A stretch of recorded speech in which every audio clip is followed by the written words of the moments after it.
পরিবর্তন চলে আসে। সেটা কি? মন দিয়ে শুনুন। আজকে কীর্তন শুনতে এসে আপনারা যে আসনে বসেছেন, যে আসনটাতে দাঁড়িয়ে, আপনারা যে আসনে বসেছেন আমিও সেই আসনে দাঁড়িয়ে আছি। তাহলে আপনারা যে আসনে বসে কীর্তন শুনছেন, যে আসনে দাঁড়িয়ে আমি কীর্তন করছি, আগে জেনে নিতে হবে এই আসনটি কি। এই আসনটি কি? এই আসনে কে আসে? আস্তে আস্তে আস্তে আপনারা আমরা যদি মনে করি যে আসনটি মাত্র একটা চট, একটা মাত্র কার্পেট, একটা মাত্র চাদর, তাহলে কিন্তু ভুল হবে। তাহলে কেন? মন দিয়ে শুনে রাখুন। আজ আপনারা যে আসনে বসে কীর্তন শুনছেন, যে আসনে দাঁড়িয়ে আমি কীর্তন করছি, এই আসনটার নাম হচ্ছে ব্যাস আসন। কি আসন বললাম? ব্যাস আসন। এই ব্যাস আসনে বসে কারা কীর্তন শুনতে জানেন? এই ব্যাস আসনে বসে কীর্তন শুনতো স্বর্গের দেবতা ব্রহ্মা বিষ্ণু মহেশ্বর। তারা এই ব্যাস আসনে বসে থাকতো, আর ভক্তরা কীর্তন করলে সেই কীর্তনটা শ্রবণ করতো। এই ব্যাস আসন, সেই ব্যাস আসন। আজকে সেই ব্যাস আসনে বসার যোগ্যতা সুযোগ আপনারা পেয়েছেন। সেই ব্যাস আসনে দাঁড়ানোর জন্য যোগ্যতা সুযোগটা আমি পেয়েছি। এবার শুনে রাখুন বাবা, গৌরাঙ্গ মহাপ্রভু কত বড় সুযোগ করে দিল এই ব্যাস আসনে।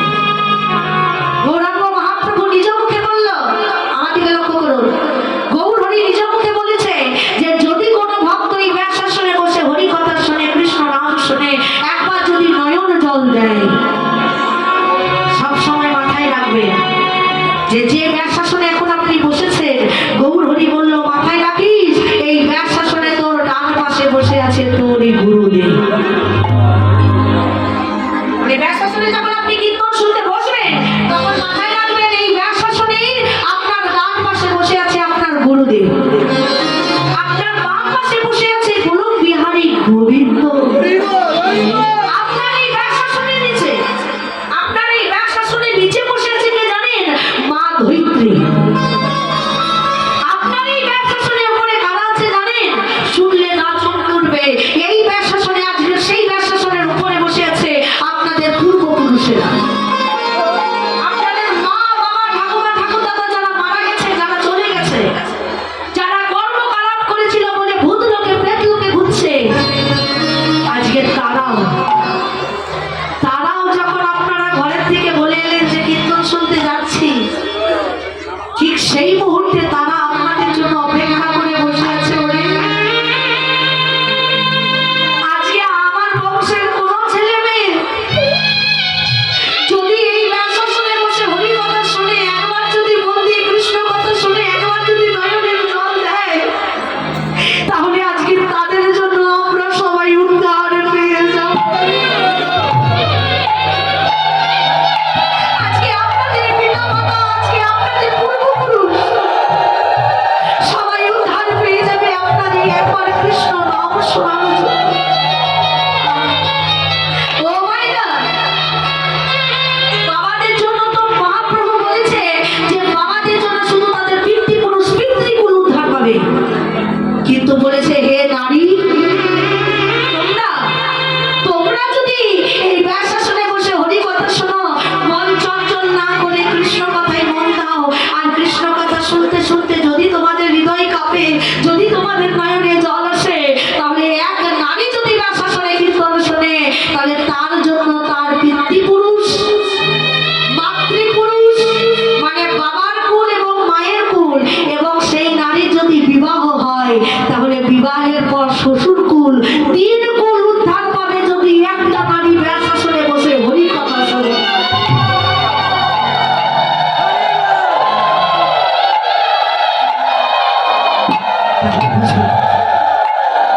কত বড় এই আসন! আপনার একটু হরি নাম কৃষ্ণ নাম শোনার জন্য, আপনার জন্য আপনার গুরুদেব উদ্ধার পাবে, আপনার জন্য আপনার পিতা মাতা উদ্ধার পাবে, আপনার জন্য গোবিন্দ উদ্ধার পাবে, আপনার জন্য মা ধরিত্রী উদ্ধার পাবে। একটু আপনি কৃষ্ণ নাম করবেন বলে। আর জানেন বাবা, ভগবান আজকে নিজ মুখে বলেছে নারদকে, নারদ, যদি কোনো ভক্ত আমাকে আশ্রয় করে, যদি আমাকে পেতে চায়, তাহলে স্বর্গতে ঘুরে লাভ নাই, বৈকুণ্ঠতে ঘুরে লাভ নাই। সেই ভক্তকে আমাকে পেতে গেলে এই হরি বাসরে ভক্তদের মাঝে আসতে ভগবান নিজ মুখে বলেছে নারদ, নাহম তৃষ্ণা আমি বৈকুণ্ঠে যোগী না করে দেয় আচ্ছা মাদ ভক্ত যত্র গায়ন্তি তত্র তিষ্ঠামি নারদ। হে নারদ, আমি বৈকুণ্ঠে থাকি না। হে নারদ, আমি যোগী মুনি ঋষিদের কাছেও থাকি না। মাদ ভক্ত যত্র গায়ন্তি, আমার ভক্তরা, আমার বৈষ্ণবরা যখন একত্রিত হয়ে হরিনাম করে, কৃষ্ণ নাম করে, যখন তারা হরিনামের জন্য পাঁচটা দুয়ারে ভিক্ষা করে, জানো জানো, আমি তাদের কষ্টে সাড়া দেওয়ার জন্য আমি স্বর্গ ছেড়ে দিই, বৈকুণ্ঠ ছেড়ে দিই, সবকিছু ছেড়ে দিই। আমার ভক্তরা যেখানে কীর্তন করে আমি ভক্তদের চরণের কাছে গিয়ে বসে থাকি জানো। তাই আমাকে পেতে গেলে ভক্তের চরণে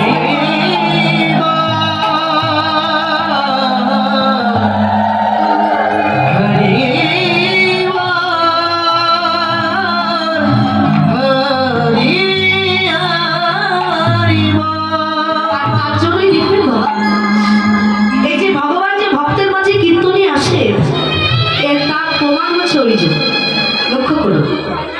আজকে কিন্তু মন্দিরে রাধা গোবিন্দ থাকুক, ভোলানাথ থাকুক, যেই থাকুক না কেন, তবু কিন্তু দেখবেন যেখানে কীর্তন হয়, এই কীর্তনের মাঝে কিন্তু এই ভগবানের আসনটা বাঁধতে হয়। দেখুন, লক্ষ্য করুন, সবাই একটু লক্ষ্য করুন, তাকিয়ে দেখুন। দেখুন, আসনের মধ্যে মা তুলসীকে দেওয়া আছে, দেওয়া আছে না মা? কেন? এই তুলসীকে যদি নাও রাখতো, আপনারা যদি একটা কাঠের যদি একটু সিংহাসন রেখে দিতেন, রাখতে হয়, তাই রেখেছে। আমরা সবাই, এটাই আমাদের দোষ, এটাই আমাদের ভুল, যে এগুলো করতে হয় তাই করি, কিন্তু কেন করতে হয়, এই কেন কথার উত্তরটা আমরা এখনো পর্যন্ত কাউকে জিজ্ঞাসা করি। যেখানে কীর্তন হয় সেখানে দেখবেন বাবা, মন্দিরে যতই লাখ টাকার প্রতিমা থাকুক না কেন, যতই লাখ টাকার বিগ্রহ থাকুক না কেন, ভক্তদের মাঝে কিন্তু দেখবেন একটা আসন পাতা লাগে। কেন? কারণ ওই যে ভগবান নিজ মুখে বলল যে যেখানে আমার নাম হয় আমি ভক্তদের মাঝে এসে বসি। আরে হে প্রভু, তুমি যে আসবে, তুমি যে বললে যে ভক্তদের মাঝে এসে বসবে, তা তুমি যে বসবে তোমার জায়গাটা তো তৈরি রাখতে হবে। হে ভক্তমণ্ডলী, কীর্তনে যখন এই আসনের মাঝে যখন গোবিন্দ নামে আসনটা বাঁধবে, এই চারটিখানি ভাবে পেতে দিলাম, দিতে হয় এটা নয়। আসনটা বাঁধার সঙ্গে সঙ্গে বলতে হবে, হে দয়াময়, আজ তোমাকে বসতে দেওয়ার জন্য আমি সোনার সিংহাসনের ব্যবস্থা করতে পারি নাই, আজ আমরা রূপার সিংহাসনের ব্যবস্থা করতে পারি নাই, শুধুমাত্র পেরেছি এই একটা কাঠের সিংহাসন। তাই তুমি দয়া করে, কৃপা করে এই অধমের প্রতি দয়া করে, এই অধমের ভুল ত্রুটি ক্ষমা করে দিয়ে আজকের আমাদের এই কীর্তন মণ্ডলের মাঝে তুমি একবার এসো দয়াময়, আর এসে তোমার এই কাঠের সিংহাসনে বসে ভক্তদের কৃপা করে দাও।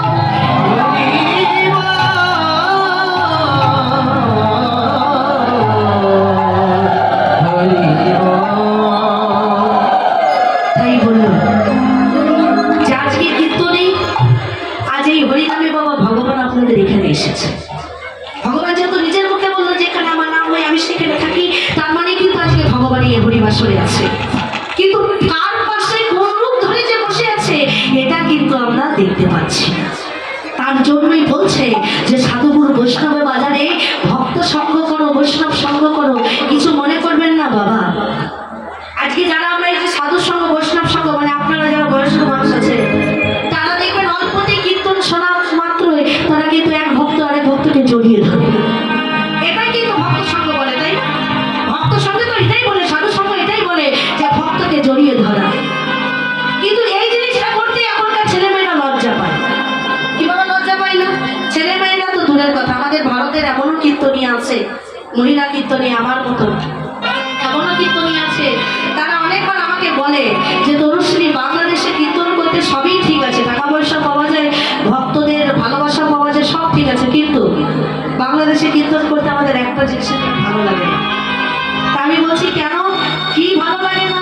বলে ভালো লাগে না একটাই বিষয়, যে আমি যখন কীর্তন করি তখন চিনি না জানি না একজন পুরুষ, একটা জোয়ান পুরুষ, সে এসে আমাকে জড়িয়ে ধরে, একটা বয়স্ক মানুষ পুরুষ, সে আমাকে জড়িয়ে ধরে। কেন জড়িয়ে ধরবে?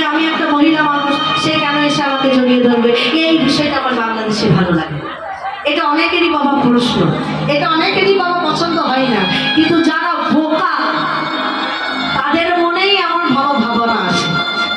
এই যে আজকে যে আপনি পুরুষ আমাকে এসে জড়িয়ে ধরছেন, আপনি যে একটা জোয়ান লোক, আপনি যে আমাকে জড়িয়ে ধরছেন, এই লোক যদি আপনি চিন্তা করেছেন তাহলে কিন্তু ওর মধ্যে এসেছেন কেন?